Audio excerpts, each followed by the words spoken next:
السلام علیکم ورحمۃ اللہ وبرکاتہ، نحمده ونصلی علی رسولہ الکریم، اما بعد فاعوذ باللہ من الشیطان الرجیم، بسم اللہ الرحمن الرحیم، رب اشرح لی صدری ویسر لی امری واحلل عقدۃ من لسانی یفقہوا قولی۔ ہم ادب کے بارے میں پڑھ رہے تھے، تو کیا ادب کی ڈیفینیشن آپ کو سمجھ میں آئی؟ کیا ہے ادب؟ اجتماع خصال الخیر، خیر کی، بھلائی کی خصلتوں، عادتوں کا جمع ہو جانا۔ یہ کیسے آتا ہے؟ یہ کیسے پیدا ہوتا ہے؟ یعنی ادب کب آتا ہے انسان کے اندر، یا ادب کب سیکھتا ہے انسان؟ ادب ضروری ہے، ادب دین کا حصہ ہے، ادب کے بغیر دین مکمل نہیں۔ ادب نہ ہو تو انسان خیر کی بہت سی چیزوں سے محروم رہ جاتا ہے۔ لیکن ادب حاصل کیسے ہوتا ہے؟ ادب کس چیز سے انسان کو ملتا ہے؟ کیسے پیدا ہوتا ہے انسان کے اندر؟ یہ سورس اور منبع کیا ہے ادب کا؟ اوریجنیٹ کہاں سے کرتا ہے؟ کہاں سے اگتا ہے؟ اس کا تعلق انسان کے باطن سے ہے، اندر سے اٹھتا ہے، باہر سے امپوز نہیں کیا جاتا۔ جو ادب باہر سے امپوز کیا جاتا ہے اس کا کیا حال ہوتا ہے؟ اگر آپ بچوں کو کہتے ہیں ادب کرو، بڑوں کا ادب کرو، اس کا ادب کرو، یہ چیز مینرز کے خلاف ہے، اور آپ ان کو امپوز کرتے رہتے ہیں، تو نتیجہ کیا ہوتا ہے؟ کہیں تو وہ بہت باادب بن جاتے ہیں اور کہیں ادب کو ایک طرف رکھ دیتے ہیں۔ تو وہ کون سا ادب ہے؟ یہ حقیقی ادب ہے جو واقعی انسان کی شخصیت کا حصہ بن جائے۔ جب آپ سنت سے محبت کریں اور تفقہ فی الدین، ادب کا ماخذ تفقہ فی الدین ہے۔ جتنی زیادہ کسی کی دین میں سمجھ بوجھ ہوگی، حقیقی سمجھ بوجھ۔ اسلامی فقہ کے شروع میں آپ نے یمنیوں کے بارے میں کچھ پڑھا تھا۔ جب کچھ یمن سے لوگ آپ کے پاس آئے تھے تو آپ صلی اللہ علیہ وسلم ان کے رکھ رکھاؤ اور اخلاق سے متاثر ہوئے تھے، تو آپ نے کیا فرمایا تھا؟ صحیح بخاری میں آپ کا ارشاد ہے، اتاکم اہل الیمن اضعف قلوبا وارق افئدۃ، الفقہ یمان والحکمت یمانیۃ۔ مسلمانوں، تمہارے پاس یمنی آئے ہیں جو بہت نرم دل اور رقیق القلب لوگ ہیں، فقہ یمنی ہی ہے اور حکمت بھی یمنی۔ کیا معنی ہے اس کا؟ کہ فقہ کا تعلق، دین کی سمجھ بوجھ کا تعلق بھی کس سے ہے؟ علم کو حفظ کر لینے کا نام، رٹ لینے کا نام، قرآن کا حافظ بن جانے کا نام، یا بہت سی احادیث کو زبانی یاد کر لینے کا نام، یا کچھ بہت سے فارمولے وغیرہ رٹ لینے کا نام، کیا اس کو فقہ کہیں گے؟ کیونکہ ادب کا تعلق کس سے؟ فقہ سے۔ اور فقہ کا تعلق کس سے ہے؟ دل سے۔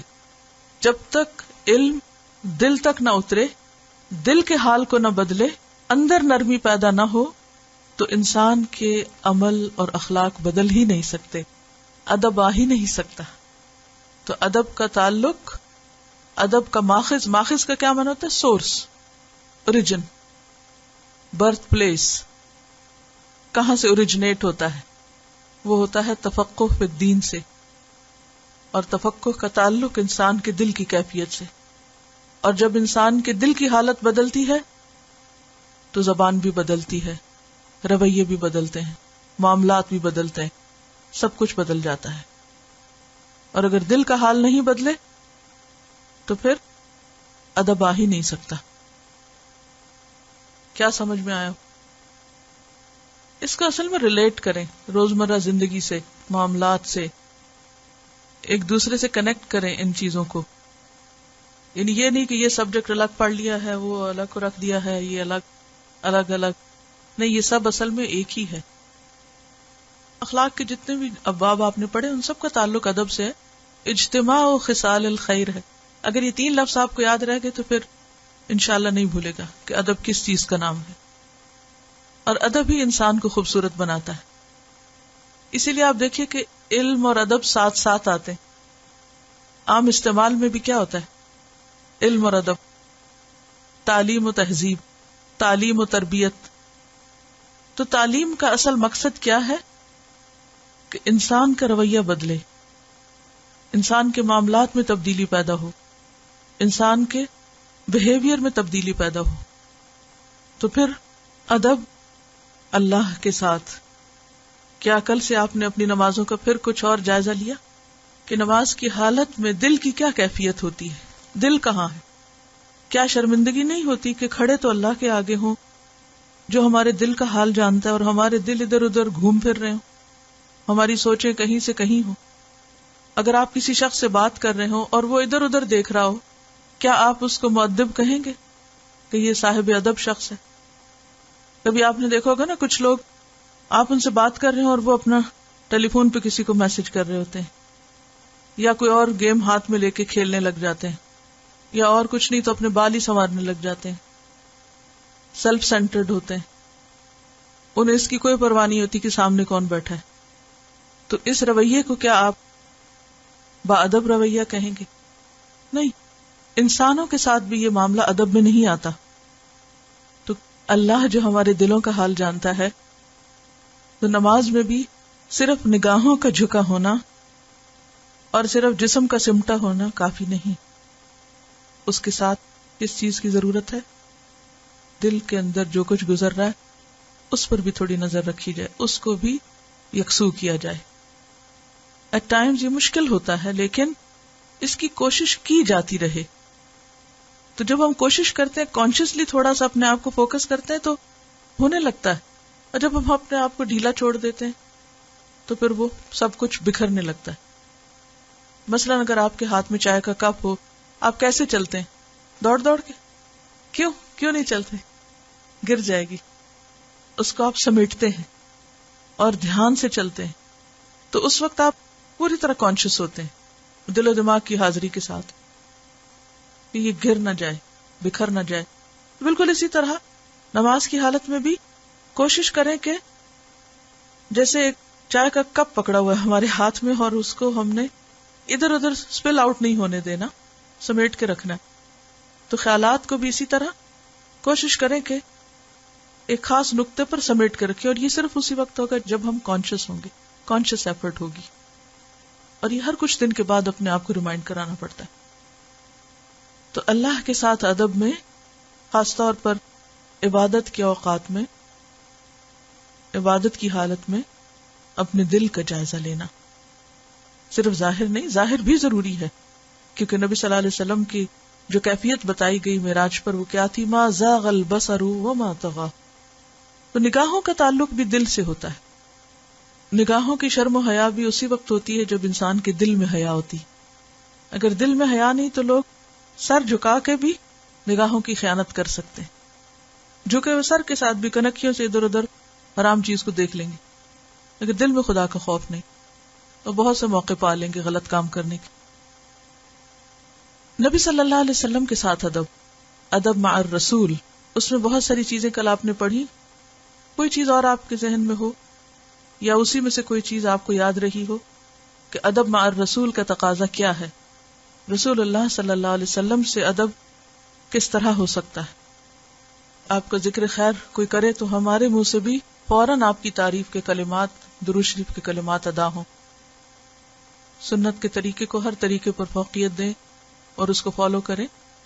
سنتوں کا مذاق نہ اڑائیں، سنتوں کے اوپر باتیں نہ بنائیں، اور کسی بھی سنت کو چھوٹا نہ سمجھیں، معمولی نہ سمجھیں، کمتر نہ سمجھیں.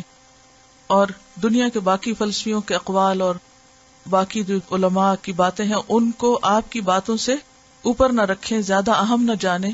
آپ کی بات کو سب کی بات پر اہمیت دیں، اور جس مقصد کے لیے وہ بھیجے گے اور جس کے ہم وارث بنے اس کو اپنی زندگی کا عظیم ترین مقصد سمجھیں.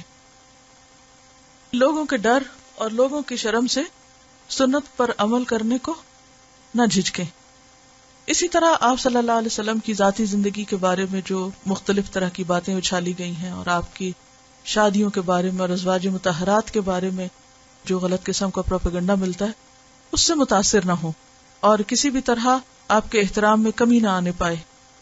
اور آج کل خاص طور پر آپ ازواج مطہرات کا جو پروجیکٹ کر رہے ہیں اور مختلف چیزیں آپ پڑھ رہے ہوں گے، پڑھتے ہوئے بعض باتیں سمجھ میں نہیں آتی کیونکہ ہمارے کلچر سے مختلف ہیں، یا ہم اس کنڈیشن میں نہیں، یا ہم وہاں موجود نہیں، تو کچھ چیزیں ہمیں سمجھنے میں مشکل ہوتی ہے یا ان کو ہم پوری طرح ڈائجسٹ نہیں کر پاتے تو بعضوں کا شیطان دل میں وسوسے ڈالنے لگتا ہے، یا بعض جگہوں پر ایسی معلومات پائی جاتی ہیں کہ جن کی وجہ سے ہمارے ذہن جو ہے ان میں خلل پیدا ہوتا ہے. تو اس صورت میں پھر ہمیں کیا کرنا چاہیے؟ All of us must be busy doing research for our Ummahatul Mu'mineen project or presentation. While I was doing my research, I came across such absurd websites that made me sad and disgusted. What was even worse, that it is our own Muslims who have portrayed our beloved Prophet ﷺ as well as his wives, our mothers, in a negative and degrading manner, na'udhu billah, especially Aisha radhiyallahu anha.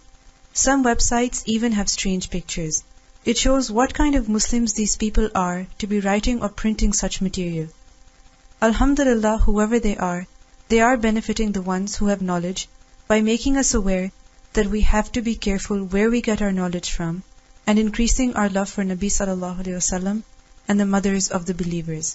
If any of us comes across any such material, we should stop reading it as soon as we realize that it is not correct, and we should not go around telling people about it. Rather make dua that Allah subhanahu wa ta'ala guides all Muslims inshallah.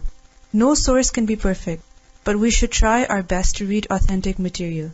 There are a lot of books and websites that might have some correct information as well, but it is better to get a little sound knowledge rather than a lot of mixed information, especially for our children, as most of us are not knowledgeable enough to differentiate between the correct and false, and whatever we read or hear is sometimes hard to forget. Alhamdulillah, books with authentic information are available if we make the effort and do a little research. May the peace and blessings of Allah subhanahu wa ta'ala be on our Prophet, and may Allah be pleased with his azwaj mutahharat. Ameen.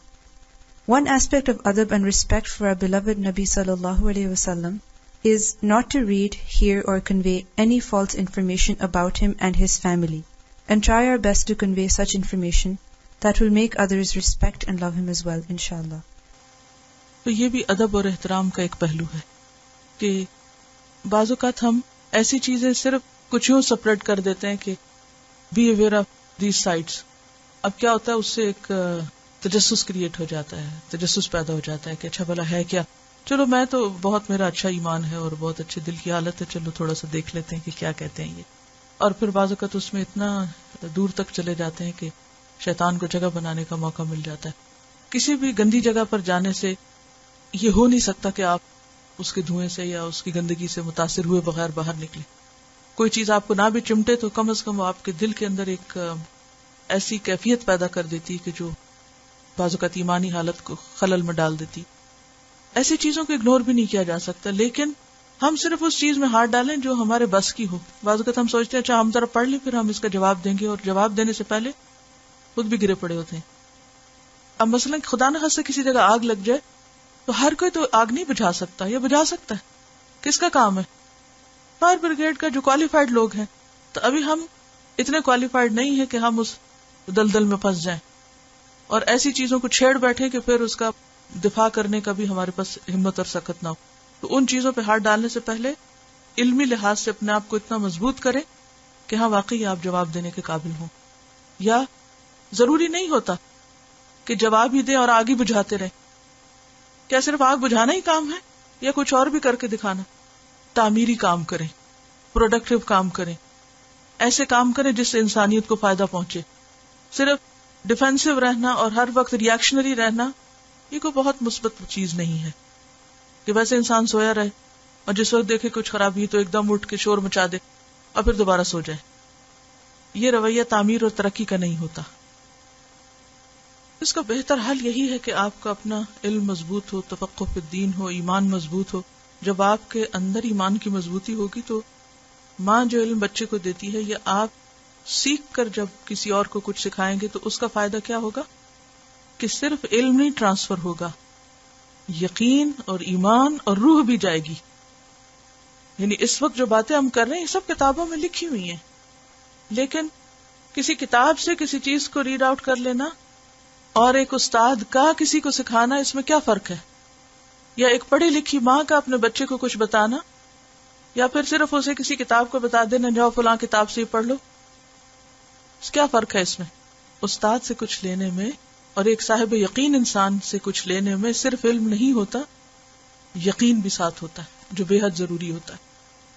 جب دو لوگ باہم communicate کرتے ہیں اور mind کو آپ address کرتے ہیں، اور خاص طور پر ایک ماں جب اپنے بچوں کو براہ راست ایڈریس کرتی ہے اور وہ بہت سے پہلوؤں کو جانتی ہوتی ہے، تو وہ صفائی جو وہ کر سکتی ہے وہ کوئی اور نہیں کر سکتا، کیونکہ جتنے پہلو ماں کے سامنے بچے کے کھلے ہوئے ہوتے ہیں کسی اور کے سامنے کھلے ہوئے نہیں ہوتے.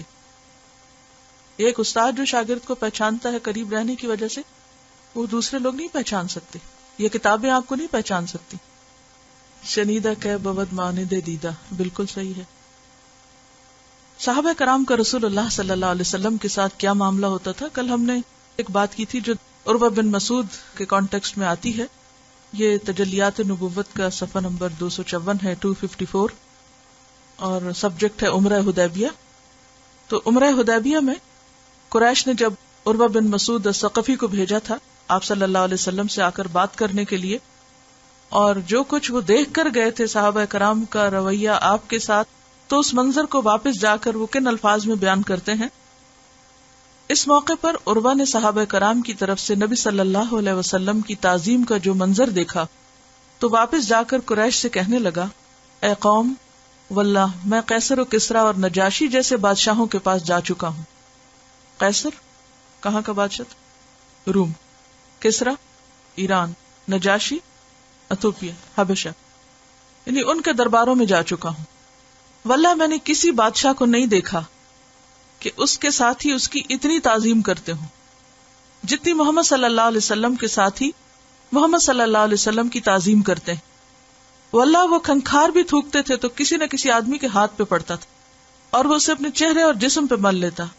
جب وہ حکم دیتے تو اس کی بجاوری کے لیے سب دوڑ پڑتے. جب وضو کرتے تو معلوم ہوتا تھا کہ ان کے وضو کے پانی کے لیے لوگ لڑ پڑیں گے. جب کوئی بات کرتے تھے تو سب اپنی آوازیں پست کر لیتے تھے، اور فرط تعظیم کے سبب انہیں بھرپور نظر سے دیکھتے نہ تھے، یعنی گھور کے نہیں دیکھتے تھے. انہوں نے تم پر ایک اچھی تجویز پیش کی ہے، لہٰذا اسے قبول کر لو. تو یہ عروہ بن مسعود اس وقت تک مسلمان نہیں ہوئے تھے. وہ جا کر صحابہ کرام کا جو معاملہ تھا نبی صلی اللہ علیہ وسلم کے ساتھ اسے بیان کرتے ہیں.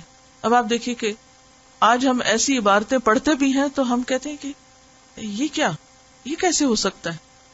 ہم تو اس کو امیجن بھی نہیں کر سکتے کہ آپ کے وضو کے پانی کو زمین پہ گرنے نہ دیں. ہمارے تصور میں نہیں آتی نا یہ بات کہ یہ کیسا ممکن ہو سکتا ہے کہ کوئی قوم اپنے نبی سے اتنی محبت کرنے والی. آج ہم بہت سے دعوے کرتے ہیں، ہم یہ بہانہ کر سکتے ہیں کہ آپ ہمارے سامنے ہوتے تو معلوم نہیں ہم کیا کچھ کرتے.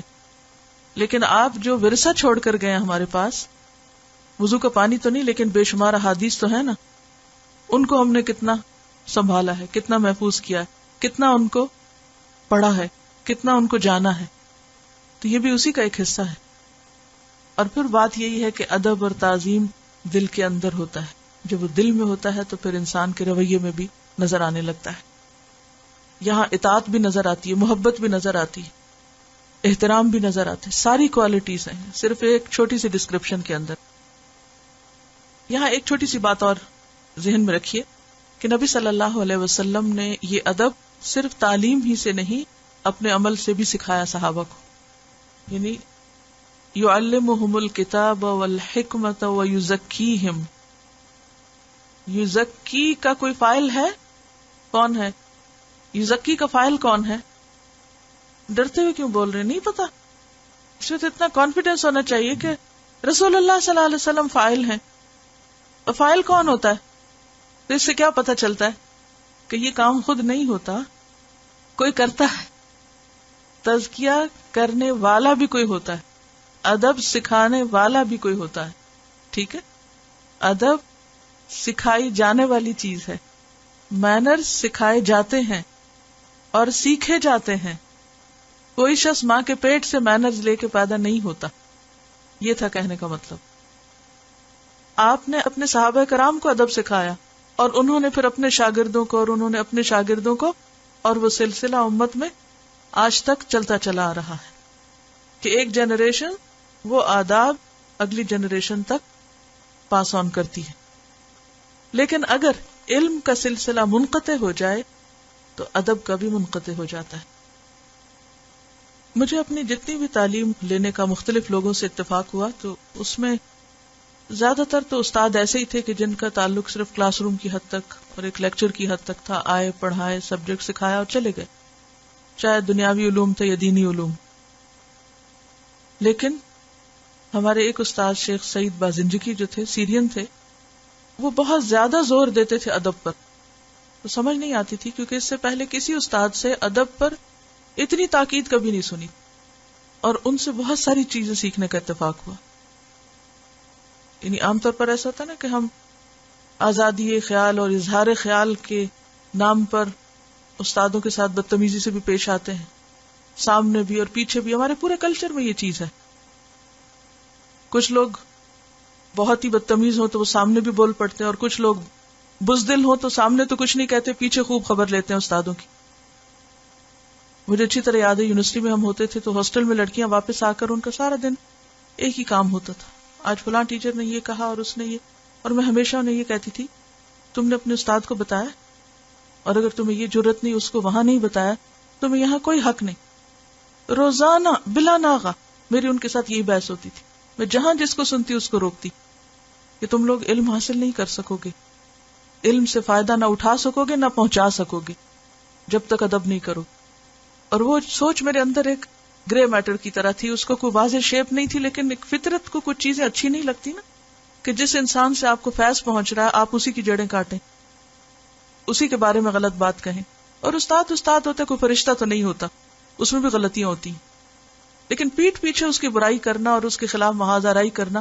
اور پھر ہمارے افسوس کے ساتھ کہنا پڑتا ہے کہ پاکستانی یونیورسٹیز میں خاص طور پر بہت زیادہ پالیٹکس، اور خوب کھلے عام دھڑے بندی، ایک گروپ میں دوسرے گروپ میں، اور اس میں ٹیچرز بھی ہیں اسٹوڈنٹس بھی ہیں، اور ایک عجیب فتنہ.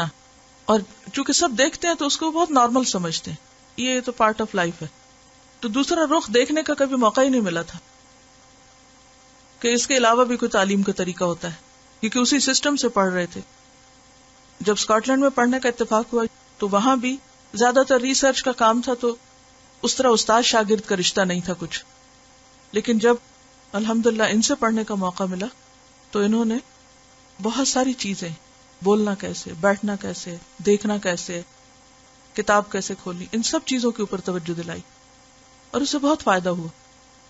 لیکن میں سوچتی ہوں کہ اس کی بنیاد بہت بچپن میں پڑی تھی. ہمارے والد جو تھے غلط لفظ نہیں بولنے دیتے تھے، منہ میں گن کر کے نہیں بولنے دیتے تھے، کہ آپ واضح بات کرو، کھول کے بولو، سامنے دیکھ کے بولو، اور کتاب اس طرح رکھو، کاغذ اس طرح رکھو. یعنی چھوٹی چھوٹی چیزیں. آج آپ دیکھتے ہیں کہ ہماری آئندہ جنریشن میں سب کچھ ختم ہو کے رہ گیا ہے. کتابوں کو تکیہ بنایا ہوا ہوتا ہے، پاؤں میں رکھی بھی ہوتی ہیں، پھاڑی بھی ہوتی ہیں، کلٹر سمجھ کے اٹھا کے ریسائیکل کر دیتے ہیں، ردی میں بیچ دیتے ہیں. اخباروں پہ جوتے رکھے ہوئے ہوتے ہیں، کاغذ کسی بھی کچرے میں پھینک دیے. تو کتاب کا احترام، استاد کا احترام، اس مجلس کا احترام، یہ سب چیزیں ادب کا حصہ ہیں. تو یہ مسلمانوں کی روایت ہے. شاید پہلے بھی میں نے آپ سے ذکر کیا تھا، فلپ کے ہٹی ایک ہسٹورین ہے، اس نے مسلمانوں کی ہسٹری کے اوپر لکھا ہے، ہسٹری آف دا عربز، مشہور کتاب ہے. تو اس کے شروع میں وہ لکھتا ہے کہ اگر تم کسی گلی سے گزر رہے ہو اور وہاں دیکھو کہ کچھ لوگ سڑک سے کاغذ اٹھا کر دیوار کی اینٹوں کے بیچ میں ٹھونس رہے ہیں تو تم سمجھو کہ کسی مسلمان ملک سے گزر رہے ہو، تم کسی مسلمان ملک کے اندر ہو. کہ وہ مسلمانوں کا کلچر اس انداز میں بیان کرتا ہے کہ مسلمان وہ قوم ہے جو کاغذ کا، کتاب کا اور لکھی پڑی چیز کا ادب کرتی، کہ وہ نیچے زمین پہ کاغذ نہیں گرنے دیتے. یہ پہچان ہے مسلمانوں کی. لیکن آج آپ دیکھیں کہ ہماری یہ پہچان کہاں گئی، کیونکہ ہم نے شروع میں پڑھا نا کہ ادب کسی بھی قوم کی عادات کی نمائندگی کرتا ہے، رویوں کی نمائندگی کرتا ہے.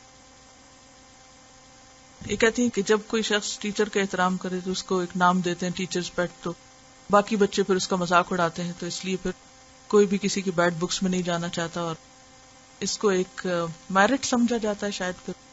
لیکن اس سے محرومی کتنی ہوتی ہے جب ایک سوچ منفی بن جاتی ہے نا کہ اس ٹیچر سے فائدہ نہیں ہو رہا. اب وہ کیا ہوتا ہے، وہ ہمارے ایک مینٹل بلاکیج ہو جاتا ہے، پھر ہم ایفرٹ ہی نہیں کرتے، اور پھر وہ ایک گیپ ہو جاتا ہے، اور ہم جو سیکھ سکتے ہیں وہ سیکھ نہیں سکتے. تو کیا ہوا، جب ادب نہیں رہا، احترام نہیں رہا، نفس پہ کنٹرول نہیں رہا، تو جو کسی سے فائدہ آپ اٹھا سکتے تھے وہ آپ نے نہیں اٹھایا اور محروم رہے. اگر آپ کو کوئی چیز اچھی نہیں لگتی تو جہاں سے وہ اٹھ رہی ہے وہاں جا کے بتائیں کہ یہ چیز ٹھیک نہیں ہے. پیچھے سے دوسروں کو انفلوئنس کرنا اور منفی چیزیں پھیلانا، اور بعض اوقات صرف سامنے نہیں بلکہ ٹیلی فون کر کر کے بھی ایک دوسرے کو کہا جاتا ہے کہ اس چیز کا بائیکاٹ کرو، اس چیز کو ایسے کرو. تو وہ ایک شخص خود کوئی کام نہیں کرنا چاہتا تو سب کا دماغ خراب کرتا ہے. نقصان کیا ہوتا ہے؟ کس کا نقصان ہوتا ہے؟ استاد کا کیا نقصان ہے اگر آپ کام نہیں کریں گے؟ ایک تو بے ادبی کا وبال، دوسرے کیا ہے کہ گناہ سمیٹنا ہے، تیسرے یہ کہ نہ خود فیض اٹھانا اور دوسروں کو بھی ایک اچھے راستے سے روکنا ہے. کچھ چیزیں ہو سکتی ہیں کہ جو استاد کی غلط ہوں، لیکن کیا اس کا طریقہ یہ ہے کہ پیٹھ پیچھے اس کے اوپر اعتراض کیا جاتا رہے؟ اگر آپ سمجھتے ہیں کہ کوئی بھی چیز آپ کے اوپر بھاری ہے یا مشکل ہے تو بہتر ہے کہ آسان طریقے سے اس کو بتایا جائے. اور یہ بات تجربے کی بات ہے کہ جو بے ادب ہوئے ہیں کبھی بھی نہ انہوں نے خود فائدہ اٹھایا نہ وہ کسی کو پہنچا سکے. وہ اس ورثے کو اٹھانے کے قابل نہیں رہے کبھی بھی. میں نے 81 میں پڑھانا شروع کیا، 25-26 سال ہو گئے. تو ایک کوارٹر سینچری جو ہوتا ہے وہ اچھا خاصا ایکسپیرینس ہوتا ہے کسی کے پاس، اور پھر نان سٹاپ رہا ہے. کچھ تو ہوتے ہیں نا کہ کبھی پڑھایا پھر چھوڑ دیا، پھر پڑھایا پھر چھوڑ دیا. اس عرصے میں سینکڑوں نہیں ہزاروں لوگ میرے سامنے سے گزرے، اور الحمدللہ پہلے دن کی جو کلاس تھی اس کے بھی نام یاد ہیں. 100% تو نہیں لیکن موسٹلی نام ہوتے، شکلیں بھی یاد. اور اسی طرح بعد میں بھی بہت سے لوگوں کو، اور پیچھے سے خبریں بھی ملتی رہتی کون کیا کر رہا ہے، کون کیا کر رہا ہے. اور یہ بات میں تجربے سے اپنے کہتی ہوں کہ جو لوگ استاد کا ادب نہیں کرتے تھے وہ اس خدمت کے قابل نہیں ہوئے. اور بہت سے کام کرتے رہے ادھر ادھر کے، لیکن علم کی خدمت کے قابل نہیں ہوئے کبھی. اور یہ ایک اعزاز ہے علم کی خدمت. دنیا میں نیکی کے بہت سے کام ہو سکتے ہیں، لیکن اس ورثے کی حفاظت صرف ادب کے ساتھ ہوتی ہے. تو ہم سب کو اپنے رویوں کی اصلاح کی ضرورت ہے. ادب مال خلق جو ہے، مخلوق کے ساتھ ادب، تو مخلوق میں آپ دیکھیں کہ اللہ کے بعد سب سے بڑا درجہ کس کا ہے؟ والدین کا ہے. پھر اس کے بعد شوہر ہے، پھر اس کے بعد والدین اور شوہر کے جو رشتہ دار ہیں، آپ کے سسرالی رشتہ دار، آپ کے والدین اور ان کی دوست، ایون سری احادیث ملتی ہیں. پھر اسی طرح اولاد ہے، رشتہ دار ہیں. پھر جیسے کہ اس چیپٹر کی شروع کی حدیث میں جو عمر میں بڑے ہیں، جو علم میں بڑے ہیں، مختلف طرح کے لوگ ہیں. پھر اسی طرح انسانوں کے علاوہ دوسری مخلوق ہے، حتیٰ کہ جو جانور ہیں ان کے ساتھ بھی غیر انسانی سلوک کرنا جو ہے وہ درست نہیں، کہ ان کو ستانا یا ان کے ساتھ کسی قسم کی زیادتی کرنا. ان کو بھی ہینڈل کرنے کا ایک طریقہ ہونا چاہیے. اور صرف پیٹس نہیں، باقی جانور بھی. ابھی پوری دنیا میں ایک شور اٹھا ہوا ہے کہ نسلیں ختم ہو رہی ہیں، جانور ختم ہو رہے ہیں. یہ سب چیزیں کیا ہیں کہ ان کو ہم حق نہیں دے رہے نا جینے کا، ان کے ساتھ ایک زیادتی کر رہے ہیں. پھر نہ صرف یہ کہ جانور، بلکہ زمین کے اوپر جتنی بھی چیز ہیں ان سب کا بھی ایک حق ہے. زمین پر پاؤں مار کے چلنے کو ناپسندیدہ قرار دیا گیا. کہاں پڑھا آپ نے؟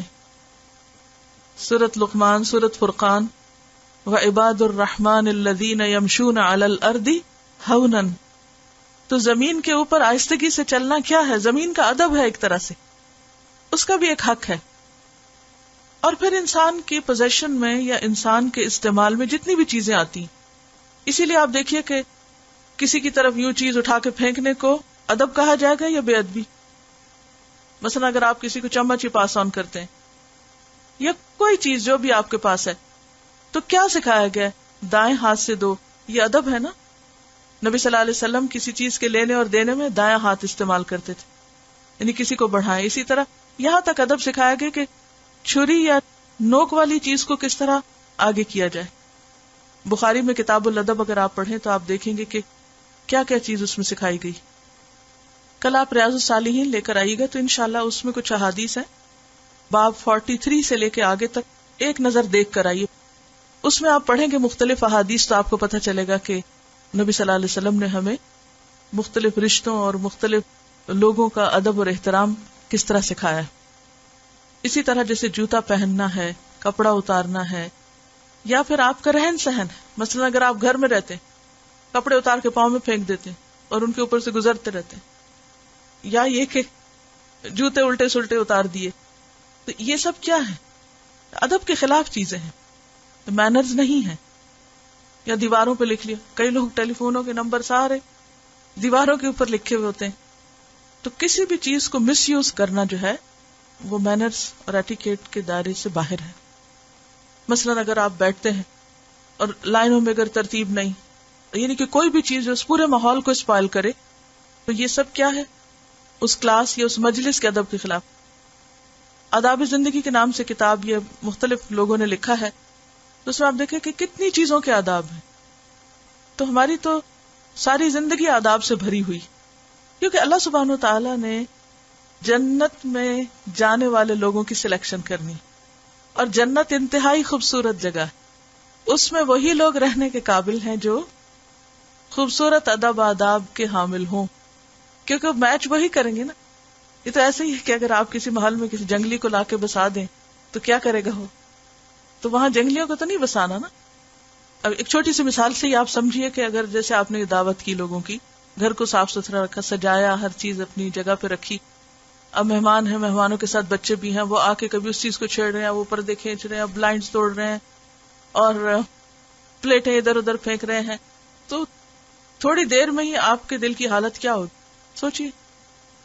فتنہ و فساد اگر آپ اپنی اولاد کے بچے بھی ہوں تو تب بھی آپ تنگ پڑ جائیں گے کہ یہ کیا ہو رہا ہے. یعنی لاڈ پیار میں بھی یہ چیزیں برداشت نہیں ہوتی. تو جنت تو انتہائی خوبصورت جگہ ہے, وہ فتنہ فساد کی جگہ تھوڑی ہے کہ لوگ ادھر گروپ بنا کے بیٹھے ہوئے اس کے خلاف باتیں کر رہے ہوں, وہاں کچھ اور لوگ کسی اور کے خلاف بول رہے ہوں.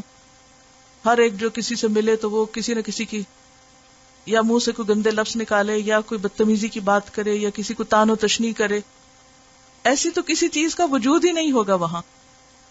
تو وہاں کے لیے سلیکشن ہو رہی ہے اس دنیا میں, تو ہمیں اپنے عمل سے ثابت کرنا ہوگا کہ واقعی وہاں بسائے جانے کے لائق ہیں, اور ہم اس جگہ کو خراب نہیں کریں گے, فتنہ و فساد برپا نہیں کریں گے.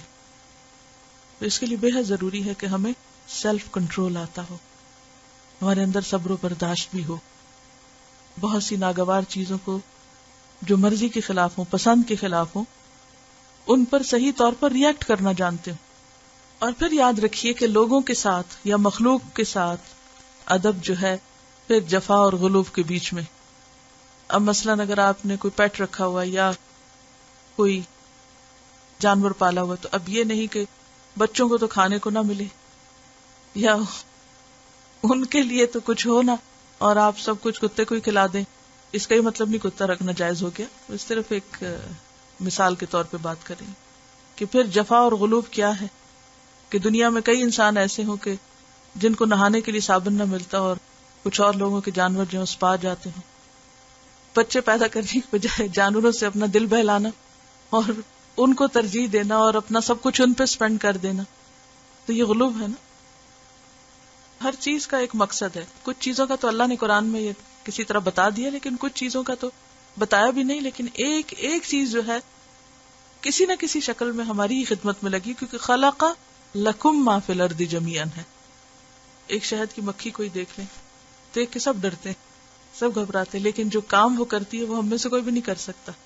ان سب کو جینے کا حق دینا اور ان کی زندگی کو نقصان نہ پہنچانا, یہ انسان کو اسی لیے اللہ نے عقل دی کہ ان کے بارے میں سوچے. لیکن بہرحال ہر ایک کا اپنا مقام ہے, جانور کا اپنا مقام ہے, جانور کا مقام انسان سے بڑھ کر نہیں. اب یہ بھی غلوب ہوگا کہ آپ کہیں کہ میں گوشت کھانا چھوڑ رہی ہوں کیونکہ بکرا ذبح کرنا جو ہے یہ زیادتی میں, یہ ظلم میں شمار ہوتا ہے. تو نہیں, وہ جیسے اللہ نے بتایا ہے اصل معیار وہی ہے جو قرآن و سنت نے ہمیں دیا ہے کہ کس چیز کا کتنا حق ہے.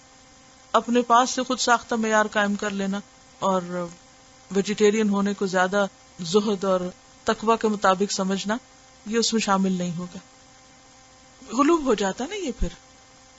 پھر اسی طرح عام انسانوں میں بھی آپ دیکھیے کہ بعض اوقات ایک طرف آپ کے دوست ہیں اور دوسری طرف آپ کے والدین ہیں, یا ایک طرف بزرگ ہیں اور دوسری طرف چھوٹے ہیں.